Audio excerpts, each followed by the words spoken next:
Mi abuelo me preguntó si me había gustado el coche que me mandó. Le respondí, ¿qué coche? Mis padres palidecieron. La verdad me destruyó. En mi cumpleaños mi abuelo vino a visitarme. ¿Te gustó el coche que te mandé el año pasado? Me preguntó. Le respondí, ¿qué coche? No había recibido nada. Mi abuelo se giró para mirar a mis padres, cuyas caras se pusieron blancas al instante. Y ahí empezó el caos. Me llamo Alejandro, y desde que tengo uso de razón, siempre fui el hijo menos querido de mi familia. No es algo que puedas ignorar, aunque intentes hacerte el fuerte. Mis padres, Margarita y Jaime, siempre tuvieron un favorito. Mi hermano menor, Esteban. Él era el sol que iluminaba sus vidas, mientras yo era solo una sombra que apenas notaban. No estoy exagerando cuando digo que, desde niño, todo lo bueno era para Esteban. Los mejores juguetes, la ropa más bonita, los elogios, las sonrisas cálidas, todo era para él. ¿Y yo? Me quedaba con lo que sobraba, cuando sobraba. Crecí en una casa donde las comparaciones eran el pan de cada día. Mira a Esteban, tan inteligente, tan carismático, decía mi madre. Mientras que a mí, con suerte me soltaban un «deberías esforzarte más, Alejandro». Mi papá no se quedaba atrás. Se la pasaba alabando a Esteban por cualquier cosa, desde un dibujo mediocre hasta una nota común en la escuela. Yo, por otro lado, podía sacar una nota perfecta o ganar un concurso escolar, y lo máximo que escuchaba era «bien, pero no te confíes». Era como si mi existencia molestara, pero a pesar de todo, nunca fui de rendirme fácil. Cuando terminé la prepa, mis padres dejaron bien claro que no había dinero para que yo entrara a la universidad. «No podemos con todo, Alejandro. Esteban necesita más apoyo. Él tiene un futuro brillante», dijo mi madre con esa mirada fría que siempre reservaba para mí. Así que, a los 18, empecé a trabajar en un centro comercial aquí en Ciudad de México. Era una chamba sencilla, de esas que no piden experiencia. Trabajaba en una tienda de ropa, doblaba camisas, organizaba estantes y sonreía a los clientes, aunque estuviera muerto de cansancio. El sueldo no era gran cosa, pero alcanzaba para lo básico: comida, algo de ropa y una que otra salida con los amigos. Era mi forma de demostrar que podía salir adelante sin la aprobación de mis padres. Mientras tanto, Esteban no trabajaba, ni lo intentaba. Mis padres decían que él se estaba encontrando, o que era muy joven para preocuparse por esas cosas. A los 20 años, su única obligación era jugar videojuegos todo el día o salir con los amigos, siempre con dinero que, curiosamente, nunca le faltaba. Yo llegaba del trabajo, hecho polvo, con las manos llenas de callos y la cabeza a 1000, solo para escuchar. «No sé cómo sigues en ese trabajo mediocre», decía Esteban con esa sonrisita burlona, probándose una chaqueta nueva que mis padres acababan de comprarle. «Deberías apuntar más alto, ¿no?». Mi madre asentía, y mi padre ni levantaba la vista del periódico. Era como si mi esfuerzo no valiera nada. Quien realmente sostenía la casa no eran mis padres, porque, para ser sincero, ellos tampoco trabajaban. Ya hacía unos años que habían perdido sus empleos. Mi madre decía que era culpa de la crisis, y mi padre culpaba a la mala suerte. Pero, honestamente, nunca había ninguno de los dos intentar conseguir otro trabajo. La razón por la que no nos habían echado de la casa era mi abuelo, don Antonio. Vivía en Estados Unidos, y desde que se jubiló, contaba con una pensión generosa y unos ahorros que parecían no acabarse nunca. Cada mes, mandaba dinero para cubrir los gastos de la casa: alquiler, luz, comida, todo. Incluso los caprichos de Esteban, como ropa de marca y salidas caras, salían del bolsillo de él. Mis padres manejaban todo eso porque, según ellos, así era más práctico. Yo nunca vi un centavo, pero tampoco pedí. Siempre creí que lo correcto era ganarse las cosas con esfuerzo propio. Don Antonio era la única persona que realmente me valoraba. Cuando era niño, pasaba los veranos con él, y eran los mejores momentos de mi infancia.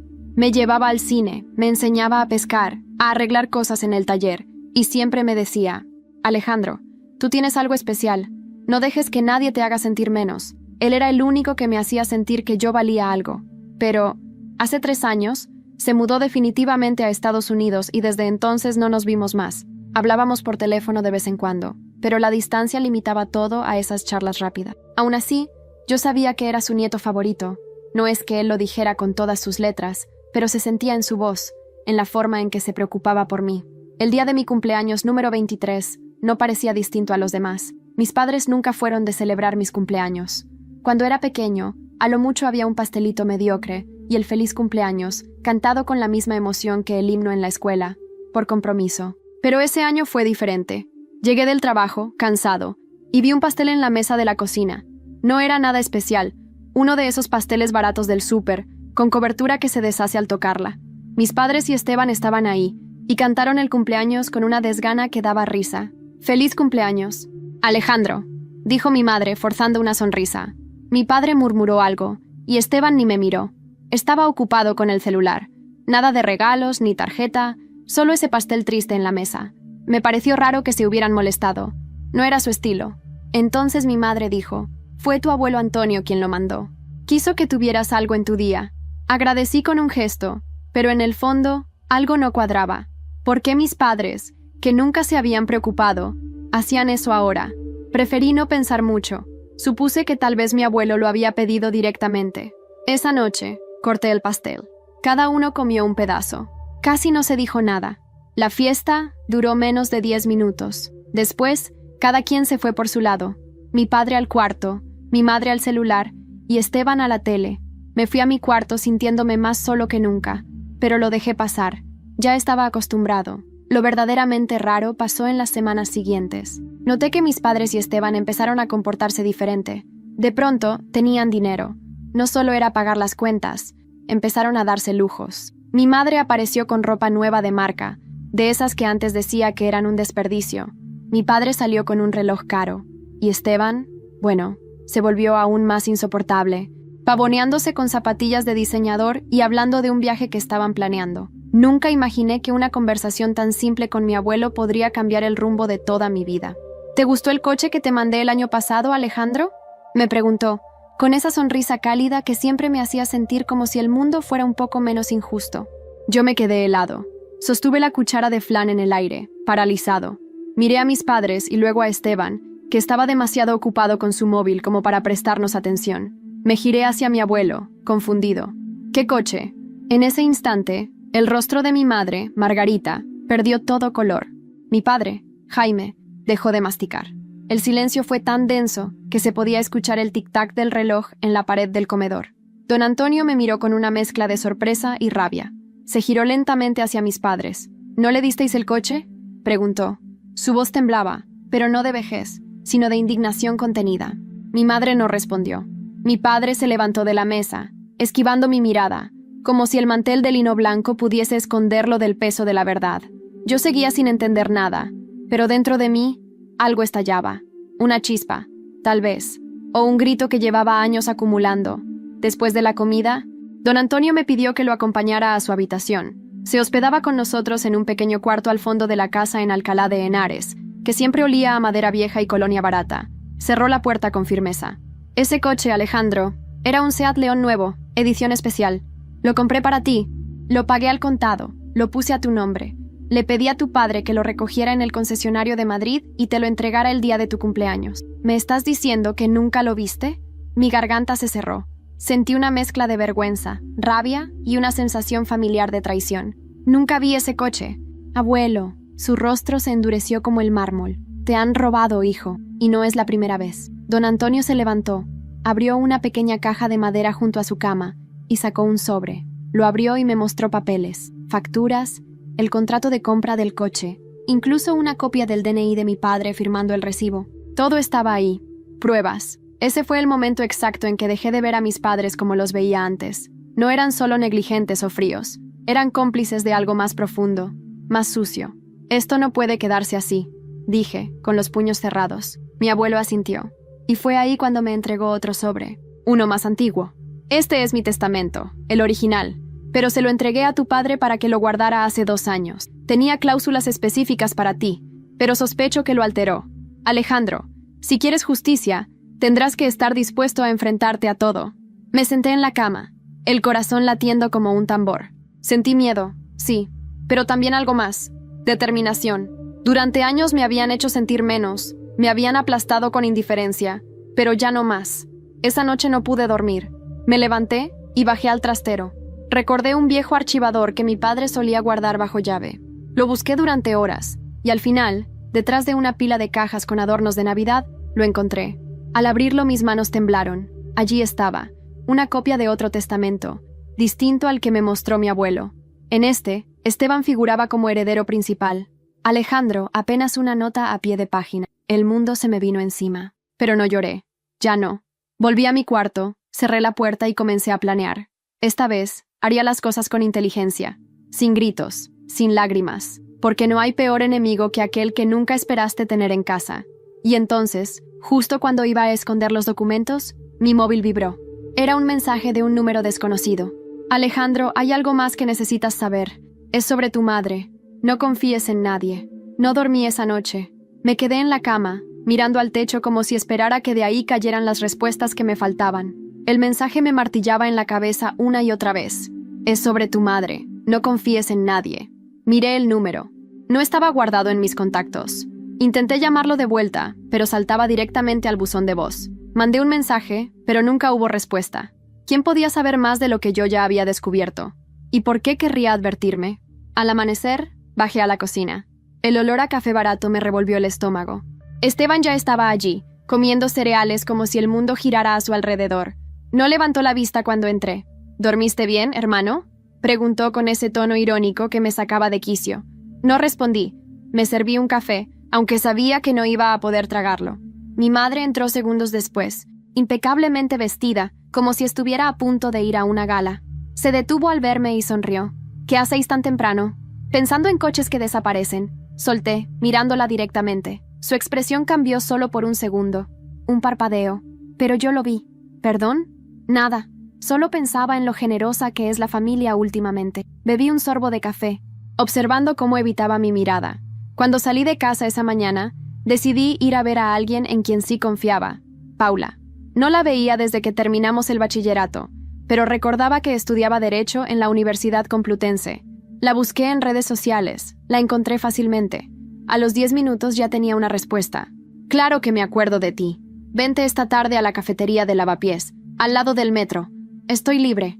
Esa tarde, mientras me acercaba al lugar, noté cómo mis pasos se volvían más decididos. Era como si por fin estuviera haciendo algo para cambiar mi destino. Paula estaba igual, un poco más mayor, el pelo más corto, pero con esa mirada directa que siempre tuvo.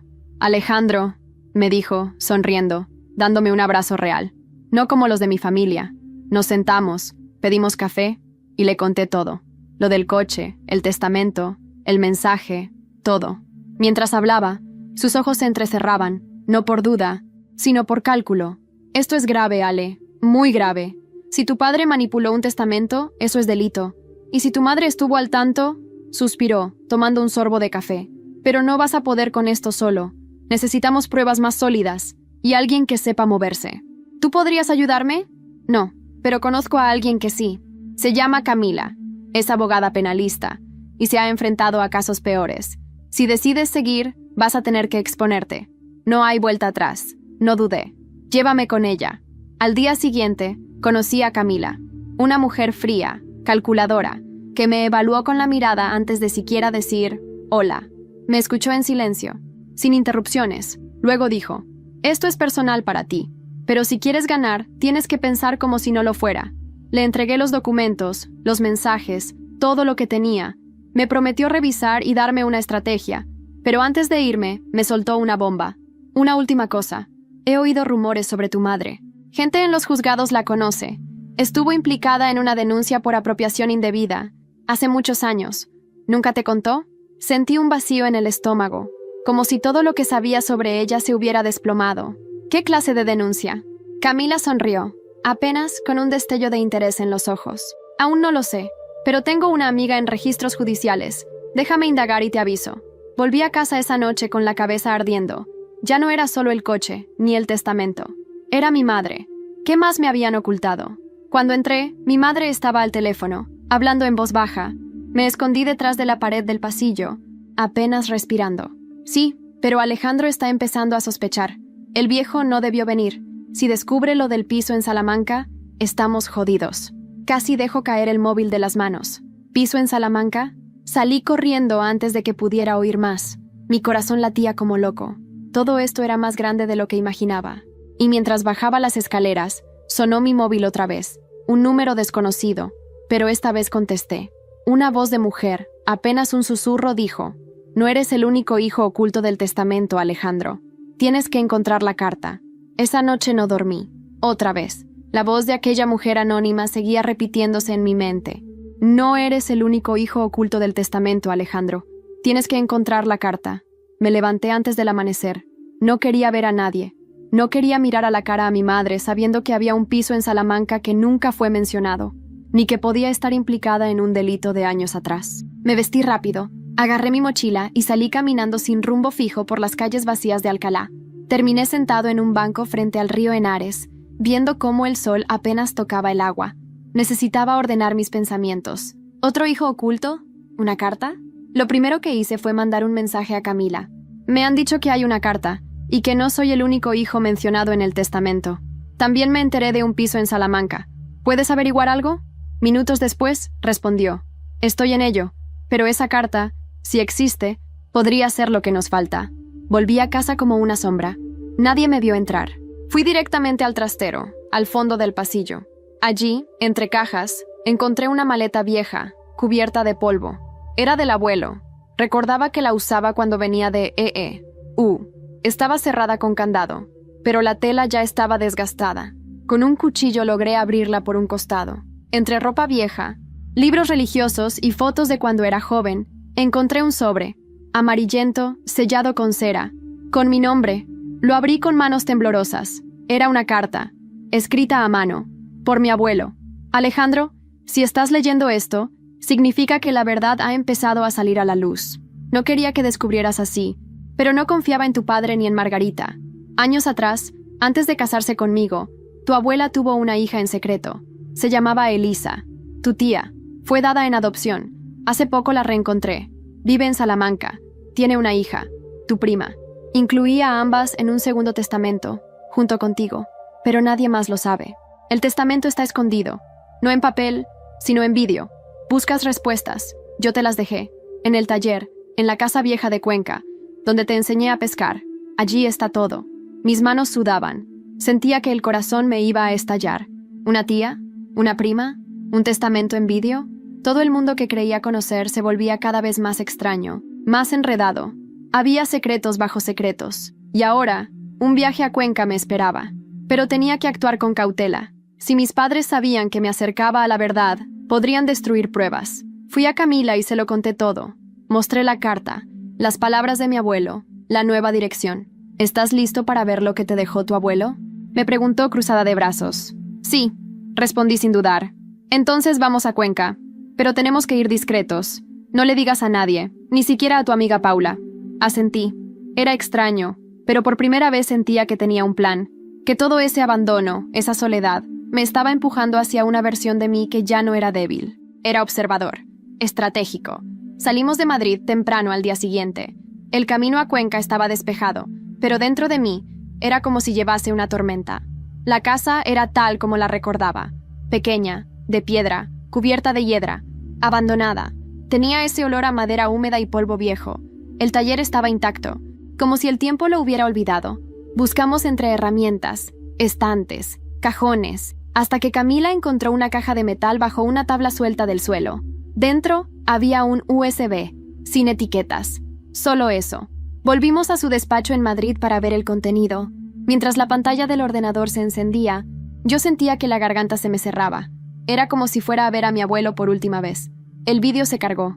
Allí estaba él, don Antonio, sentado en el taller, con un rostro serio. Si estás viendo esto, Alejandro, es porque Margarita y Jaime te han fallado.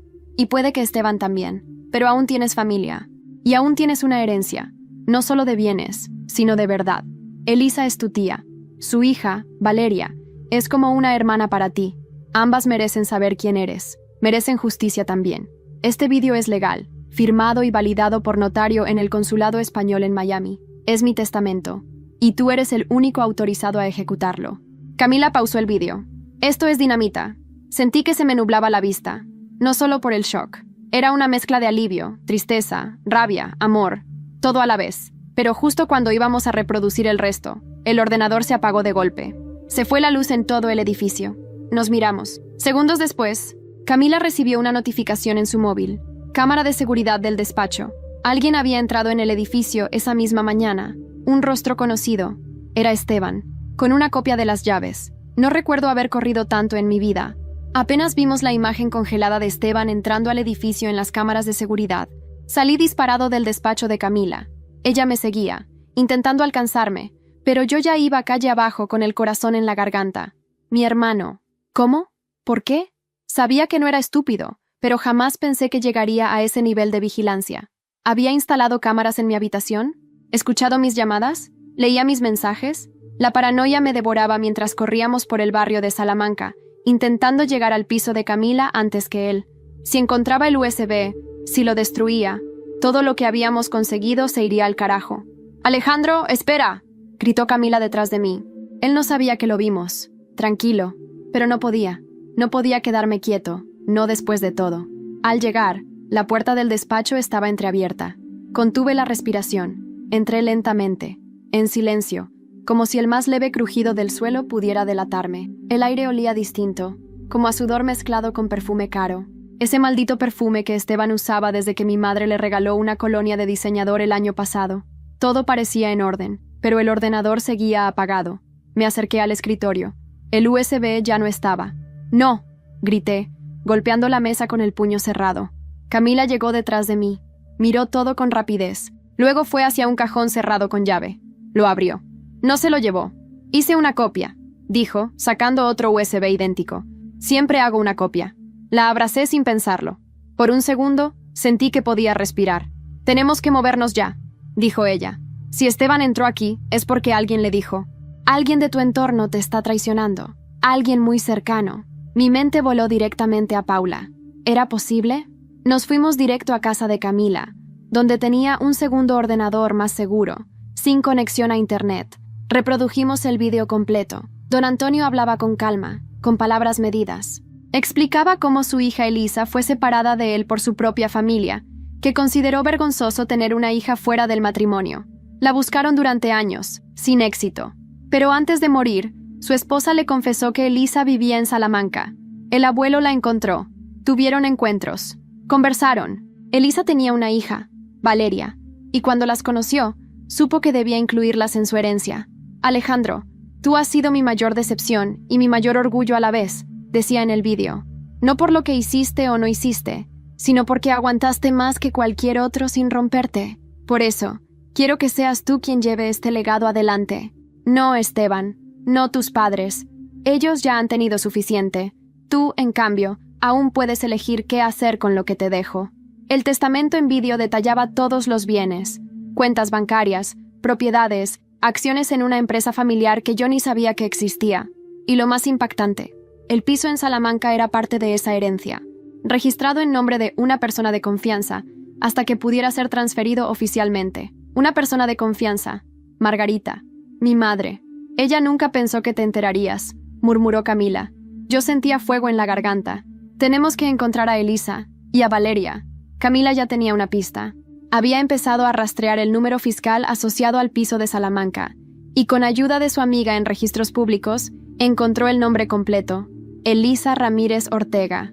Lo más increíble fue descubrir que ella trabajaba como bibliotecaria en una escuela secundaria. Llamé al número que conseguimos. Una voz pausada, educada, respondió: «¿Sí? ¿Elisa Ramírez? ¿Usted conoció a don Antonio García?». El silencio del otro lado fue como una puñalada. «¿Quién habla?». «Soy Alejandro, su nieto». Hubo un suspiro, luego una risa nerviosa. «Dios mío, sabía que este día llegaría. Ven a Salamanca, pero ven solo». El viaje fue rápido, pero mi cabeza era un torbellino. Me costaba procesar todo.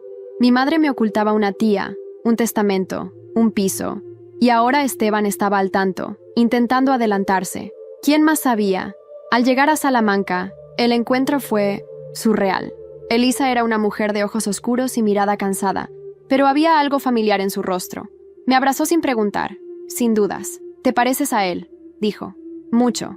Me invitó a entrar. Su casa era sencilla, llena de libros, plantas y fotos de una joven sonriente, Valeria.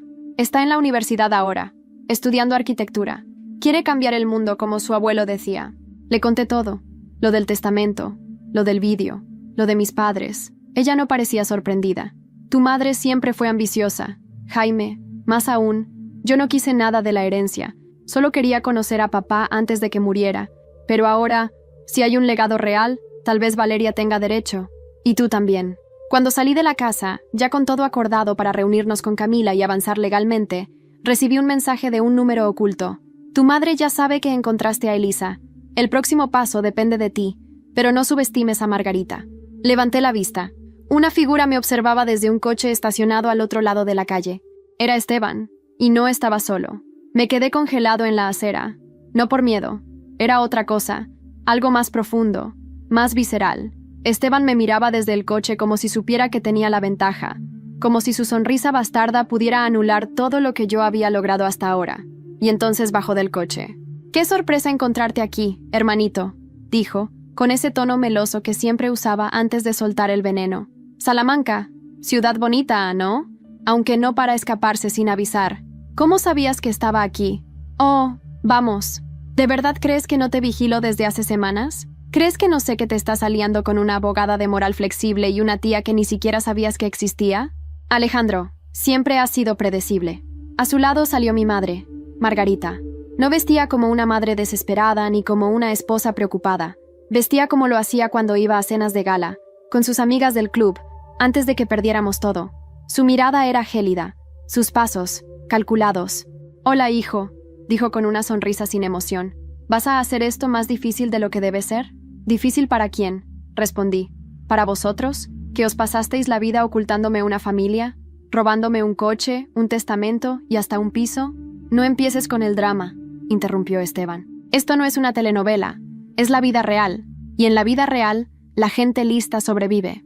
Margarita me dio un paso hacia mí.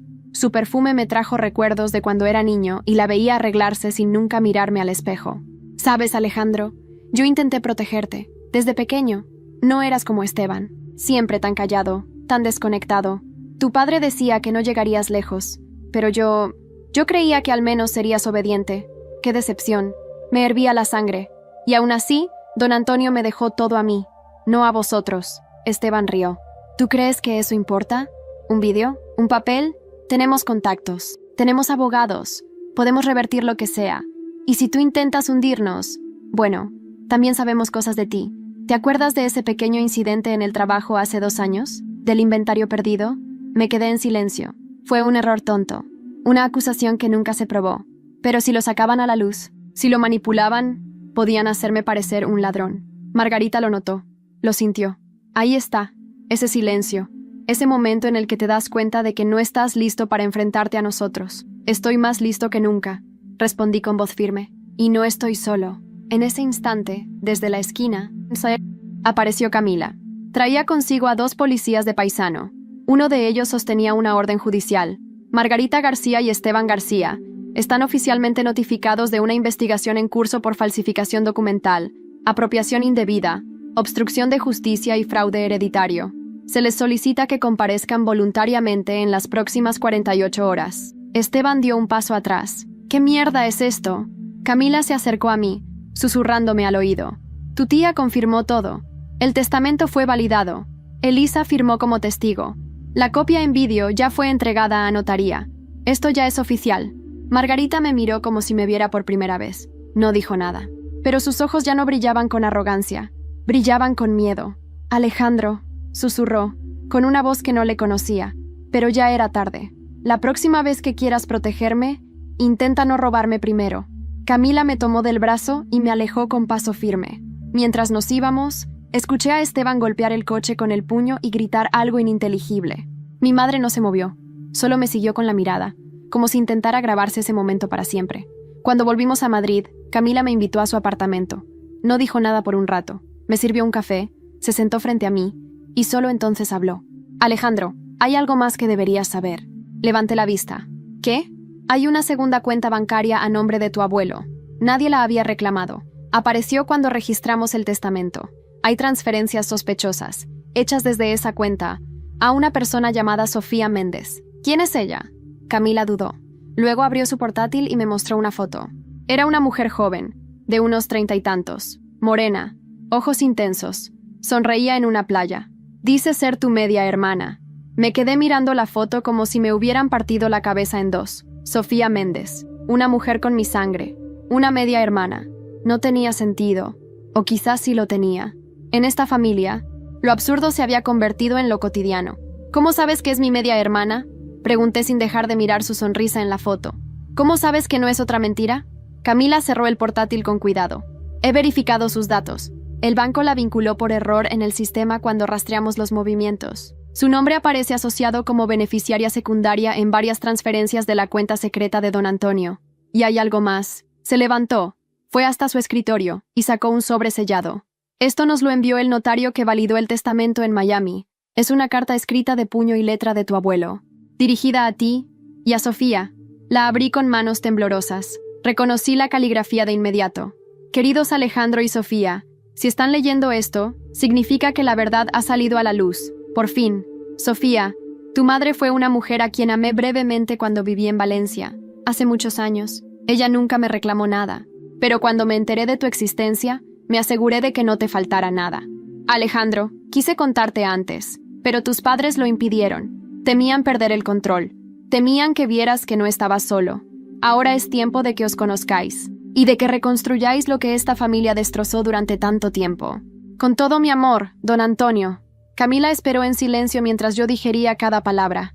No lloré, no me rompí, pero algo dentro de mí se derrumbó, para dejar espacio a algo más firme, como si una última pieza del rompecabezas encajara por fin. Quiero conocerla, dije sin dudar. Ya me imaginaba, respondió Camila. Vive en Valencia. Trabaja como periodista en una emisora local. Le envié un correo anónimo con la información básica. Esta mañana respondió. Sacó su móvil y me mostró el mensaje. Si Alejandro existe, quiero conocerlo. Tengo tantas preguntas como él. Díganle que estaré en la estación Joaquín Sorolla el sábado a las 10. Estoy lista. 2 días después, estaba en el tren rumbo a Valencia. Iba solo. Necesitaba ese trayecto para pensar, para respirar. El vagón estaba casi vacío. El paisaje pasaba como un borrón mientras mis pensamientos se llenaban de rostros. El de mi madre, fingiendo preocupación. El de Esteban, torcido de soberbia. El de don Antonio, con esa ternura justa que tanto me sostuvo. Y ahora el de Sofía, alguien que no conocía, pero que ya sentía cercana. La estación Joaquín Sorolla olía a metal y café viejo. Bajé del tren, mi mochila colgada del hombro, y la vi, de pie, junto a la salida, con una bufanda roja y una expresión tensa, como si esperara que la rechazaran. Nos acercamos sin palabras. Solo cuando estuvimos a 1 metro el uno del otro, dije, ¿Sofía? Ella asintió, sonriendo con timidez. ¿Alejandro?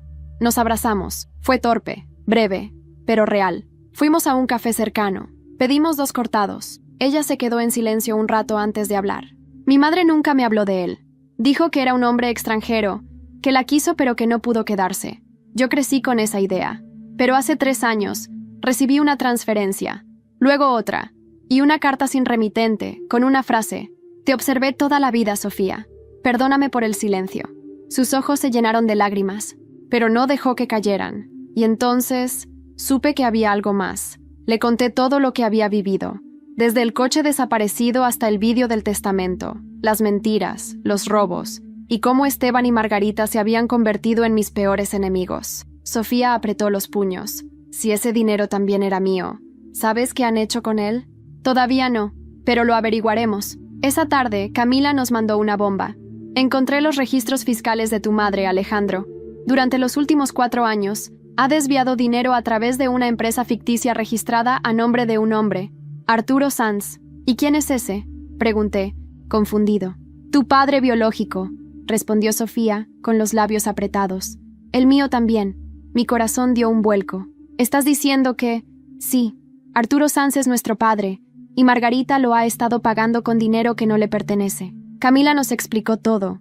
Arturo era un nombre que aparecía vinculado a operaciones bancarias sospechosas. No figuraba en ningún documento oficial como parte de nuestra familia, pero había pruebas de que recibía dinero desde la cuenta oculta de Margarita. Esto es más grande de lo que pensábamos, dije, sintiendo un nudo en el pecho. Están todos implicados. Sofía me miró. Su rostro se había endurecido. Entonces no basta con ganar. Hay que exponerlos, a todos. Y justo cuando creía que nada podía empeorar, Camila me mandó un mensaje más. Alejandro, tenemos un problema. El USB fue robado esta mañana. Entraron en mi despacho. Forzaron la caja fuerte. Esteban estuvo en Madrid. Me quedé mirando el mensaje de Camila como si me hubieran golpeado en el estómago. El USB fue robado esta mañana. Entraron en mi despacho. Forzaron la caja fuerte.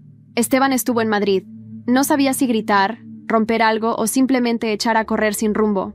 Todo por lo que habíamos luchado, las pruebas, el vídeo, el testamento legal, había desaparecido. O peor, ahora estaba en manos del enemigo. Sofía me observaba en silencio desde el otro lado de la mesa del café. No me preguntó qué decía el mensaje. No hizo falta. Lo leyó en mis ojos. ¿Ha sido él? Sí, respondí, con voz rasposa. Esteban lo tiene. Ella cerró los ojos con fuerza. Maldito hijo de puta. Nos quedamos en silencio unos segundos. El café ya se había enfriado. Las palabras se negaban a salir.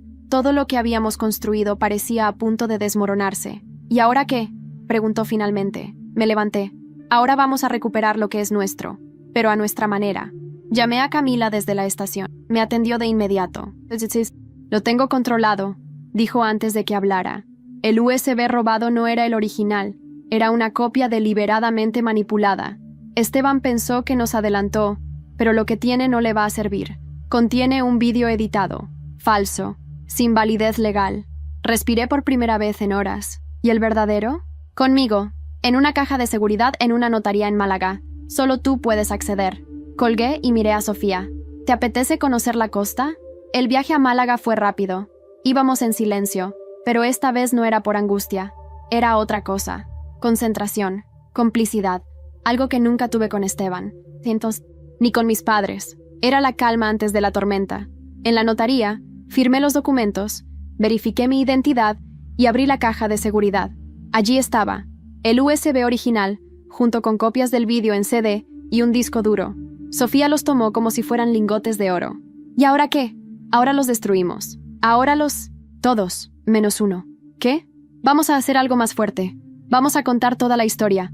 Vamos a producir un documental. Uno que no puedan silenciar. Que se haga público. Que la gente vea.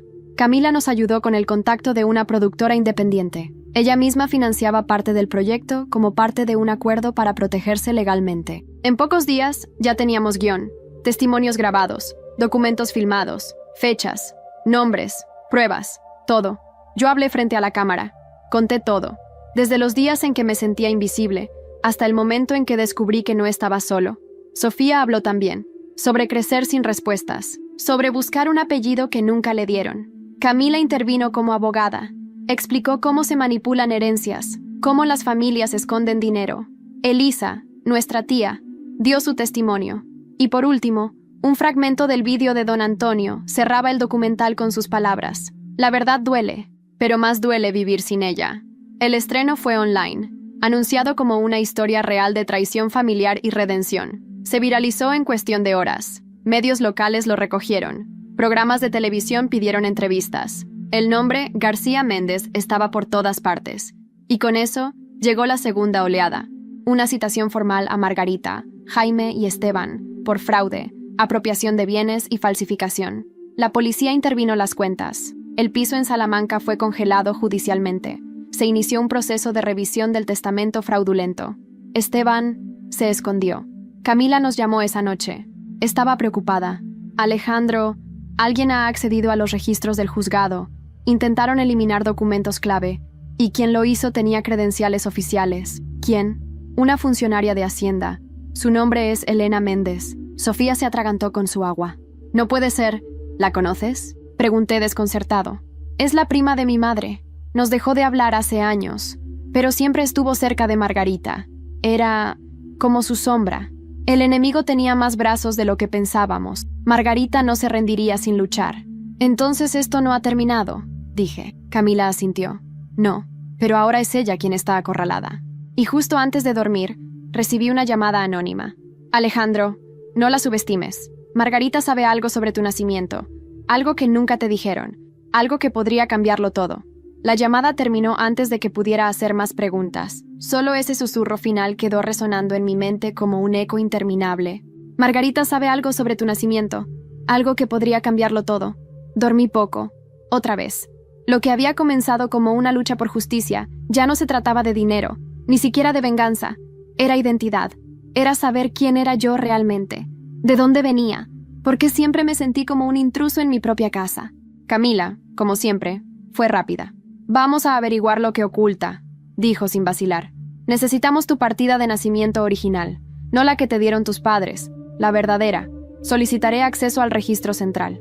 Mientras tanto, decidí enfrentar a la única persona que podía confirmarlo directamente. Margarita. Volví a la casa de Alcalá. Sabía que el riesgo era alto, que me podían cerrar la puerta en la cara, o peor, armar alguna escena que acabara mal, pero ya no me importaba. Toqué el timbre. Esteban abrió.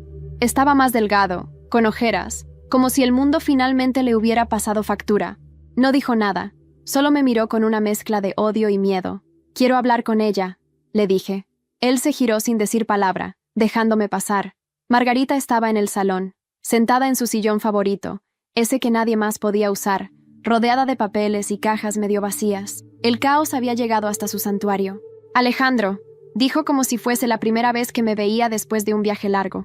«Quiero saber la verdad», solté de golpe. «¿Quién soy? ¿Quién es mi verdadero padre?» Ella bajó la mirada.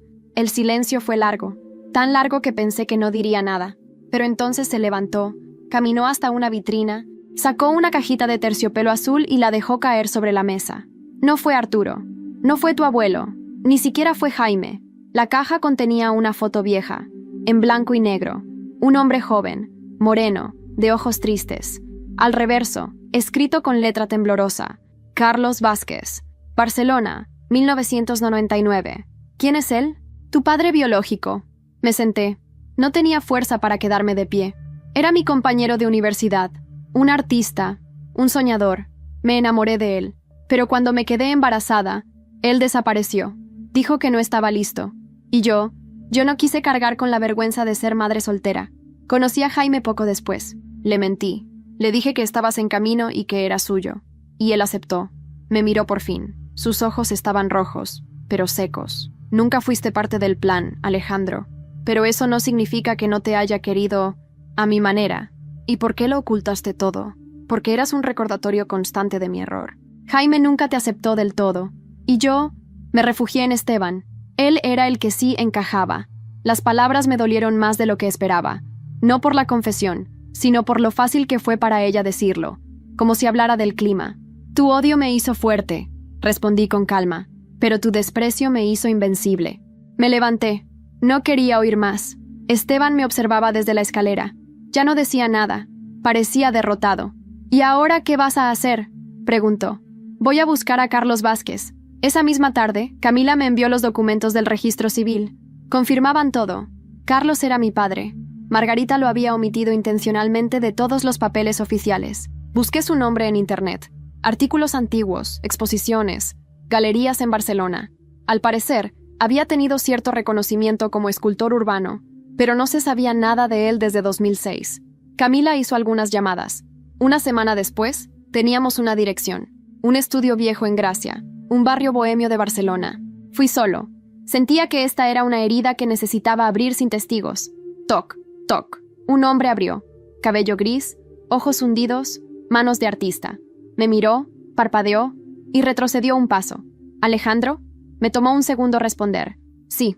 Nos quedamos en silencio. Luego él se apartó y me hizo pasar. «He soñado con este momento», dijo. «Pero en mis sueños, tú me perdonabas. No estoy aquí para perdonarte. Estoy aquí para conocer la verdad. Nada más».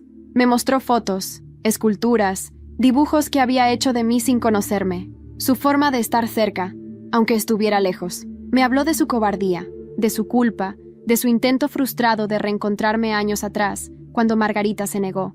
Y entonces me dio algo que no esperaba. Una escultura. Mi rostro, esculpido en hierro. «Te observé crecer desde lejos, Alejandro. No me enorgullece, pero este eres tú, como siempre te vi, fuerte, inquebrantable». Esa noche, volviendo a Madrid, recibí una llamada de Camila. «Tienes que volver. Es urgente». «¿Qué pasa?» «Esteban se ha entregado. Y ha dicho que quiere confesar. Todo». Volví a Madrid con un nudo en el estómago. No sabía qué esperar. Esteban no era el tipo de persona que hacía nada sin un propósito oculto. Entregarse voluntariamente y querer confesar, eso no encajaba. No con el hermano que yo conocía. Camila me esperaba en la entrada del juzgado. «Está dentro. Lo tienen en custodia preventiva. Pero pidió hablar contigo. Solo contigo». «¿Y tú qué crees?» «Que tiene miedo. Mucho miedo. Y cuando los cobardes tienen miedo, empiezan a hablar». Entré a la sala donde lo retenían. Esteban estaba sentado, esposado, con la cara demacrada. Ya no era el chico mimado, arrogante. intocable. Ahora era un hombre al borde del colapso. Me miró como si tuviera la mirada de alguien que se enfrenta al final. «Nunca pensé que vendrías», murmuró. «No vengo por ti, vengo por la verdad». Guardó silencio unos segundos. Luego levantó la cabeza y habló con una voz que no le reconocía, que no tenía rastro de burla, ni superioridad. «Todo lo que hicimos, lo hicimos por miedo a que tú nos quitaras lo poco que nos quedaba. Mamá lo sabía todo. Cada movimiento, cada firma falsa, cada cuenta oculta. Jaime solo obedecía. Y yo era el ejecutor, el que ensuciaba las manos». «¿Y ahora qué?», pregunté. «¿Esperas redención?». «No, solo quiero sacarme este peso de encima». Sacó algo de su bolsillo, un papel doblado varias veces. Se lo entregó al guardia, que lo revisó antes de pasármelo. Era una carta, escrita por Margarita, una confesión, fechada apenas una semana antes. «Si algo me ocurre, Esteban, quiero que sepas que todo fue por protegernos. Alejandro nunca debió saber. Nunca debió encontrar a Elisa, ni a Sofía, mucho menos a Carlos. La herencia era el menor de los secretos. El verdadero peligro era la verdad. Sobre mí, sobre ti». Me temblaban las manos. «¿Qué quiere decir con eso?», le pregunté. Esteban bajó la mirada. Por primera vez lo vi llorar. «No soy tu hermano, Alejandro. No de sangre. Mamá me adoptó cuando era bebé. Fue una adopción cerrada. Nadie lo supo. Siempre me lo ocultó. Hasta hace 3 meses. Me lo confesó en un momento de desesperación. Dijo que tú eras el único hijo legítimo de don Antonio, que si alguien lo descubría, todo lo que ella había construido se desmoronaría». Me eché hacia atrás, como si me hubieran golpeado. «Entonces, sí, tú eras el hijo verdadero, el único con derecho. Yo fui su escudo, su ilusión, su títere. El mundo se tambaleaba. ¿Por qué me lo dices ahora? Porque me cansé de ser una mentira. Salí de allí con la mente en llamas. Todo se rompía y se reconstruía al mismo tiempo. Mi madre no solo me había despreciado toda la vida, también me había ocultado que yo era el único hijo legítimo, que todo aquello que me negaron me pertenecía de verdad». Camila me encontró en las escaleras del juzgado. Le mostré la carta. Me miró en silencio. Luego asintió. «Esto lo cambia todo». «¿Y Margarita?». «Desaparecida. Anoche no volvió a casa. Ni al abogado. Nadie sabe dónde está. La policía ya la busca». Los días siguientes fueron una tormenta. La prensa no tardó en hacerse eco del escándalo. La historia del heredero oculto y la familia que vivía de mentiras inundó los titulares. Programas de televisión, artículos, redes sociales, todos hablaban de nosotros. Sofía decidió alejarse por un tiempo. La exposición la abrumó. Se fue a Lisboa, con una beca para terminar sus estudios. Nos despedimos en Atocha, entre abrazos largos y palabras no dichas. «Volveré», me dijo, «pero necesito espacio para entender quién soy ahora». Lo comprendí. Yo también necesitaba espacio. Pero primero, necesitaba cerrar el último capítulo con Margarita. Y entonces, una tarde, recibí un mensaje anónimo, una dirección, un punto en el mapa, una casa antigua en Toledo. Fui solo. La encontré en una pequeña finca, sentada en un banco de piedra, mirando al horizonte. Estaba demacrada, como si los secretos hubieran ido devorándola desde dentro. «Sabía que vendrías», dijo sin girarse. «Sabía que huirías». Guardó silencio. Luego se volvió hacia mí. «¿Me odias?». «Ya no». «¿Por qué?». «Porque odiarte me hacía igual a ti, y yo ya no quiero ser eso. Fui una cobarde», admitió con la voz rota. «Una mujer rota que intentó vivir a través de otros. Y fallé». «Sí, fallaste». Nos quedamos en silencio un rato. Luego me acerqué. «Pero no mereces desaparecer sin consecuencias». Ella asintió. Sacó una carpeta. «Aquí están las claves, las cuentas, los documentos. Entrega esto a Camila. Ya no tengo fuerza para pelear». Tomé la carpeta sin decir nada más. Cuando volví a Madrid, entregué todo. Los procesos legales se aceleraron. Las propiedades fueron devueltas, las cuentas redistribuidas. El testamento fue validado judicialmente. Yo, oficialmente, era el heredero de don Antonio. Pero más que eso, había recuperado algo que me habían negado toda la vida: mi nombre, mi historia, mi derecho a existir. Y entonces, una tarde, sentado en el antiguo taller del abuelo, Camila me dijo: «¿Estás listo para cerrar el círculo?». «Sí». «Entonces es hora de construir tu legado». Han pasado 3 años desde la última vez que vi a Margarita. Nunca más volvió a Madrid. Nunca más intentó contactarme. Se entregó poco después de aquella conversación en Toledo. A través de Camila, firmó un acuerdo de colaboración con la justicia, entregando pruebas clave a cambio de una pena reducida. Fue condenada a 5 años de prisión, pero su rostro, su nombre y su prestigio desaparecieron para siempre de cualquier círculo social que ella valoraba. Eso fue su verdadero castigo. El olvido. Jaime, por su parte, no soportó la humillación pública. Se fue a vivir al norte, a casa de una hermana en Galicia. Nadie ha vuelto a saber de él. La última vez que supe algo, Camila me dijo que vivía como un fantasma, apartado del mundo, trabajando en una pequeña tienda de ultramarinos bajo un nombre falso. Esteban cumplió una pena menor gracias a su confesión y colaboración. Tras salir, intentó desaparecer. Durante un tiempo me mandaba mensajes vacíos. Lo siento, no sabía qué hacía. Te envidié demasiado. No respondí. Nunca.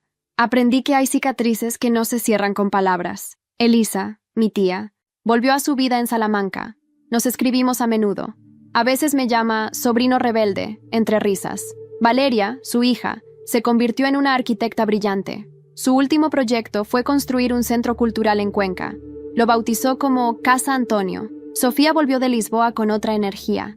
Madura, firme. Fundamos juntos una organización para ayudar a jóvenes que, como nosotros, habían sido privados de su herencia, su historia o su familia por las mentiras de adultos rotos. La llamamos Raíces Vivas. Ella y yo no somos hermanos al uso. No nos criamos juntos, pero nos elegimos, y eso es más fuerte que cualquier vínculo de sangre. Camila nunca dejó de ser la brújula. Se convirtió en una figura pública en el ámbito legal. Su valentía, en nuestro caso, la puso en el mapa como una de las abogadas más influyentes del país. Seguimos trabajando juntos en la fundación, y aunque nunca lo dijimos en voz alta, algo entre nosotros crece, sin prisas, sin etiquetas, como la confianza, como la esperanza. Yo, Alejandro Vázquez Ramírez, heredé la fortuna de un hombre que me amó como pocos, pero heredé algo más importante, su legado. Reformé la casa de Cuenca, el taller donde me enseñó a reparar cosas con las manos, con el alma. Hoy es un refugio para jóvenes que buscan segundas oportunidades. Enseño carpintería, mecánica y a veces simplemente escucho. A veces, al atardecer, me siento en el mismo banco donde él me leía cuentos y siento su presencia, como si dijera, lo hiciste bien, hijo. No tengo todas las respuestas. Todavía hay noches donde el silencio me recuerda heridas pasadas, pero ya no duele como antes, porque encontré mi lugar, porque construí algo, porque elegí no repetir la historia que intentaron imponerme. El ciclo se cerró, y mientras el sol se esconde detrás de las montañas de Cuenca, los últimos rayos iluminan la placa de madera a la entrada del centro. Donde empieza la verdad, termina el miedo. Y yo por fin vivo sin miedo.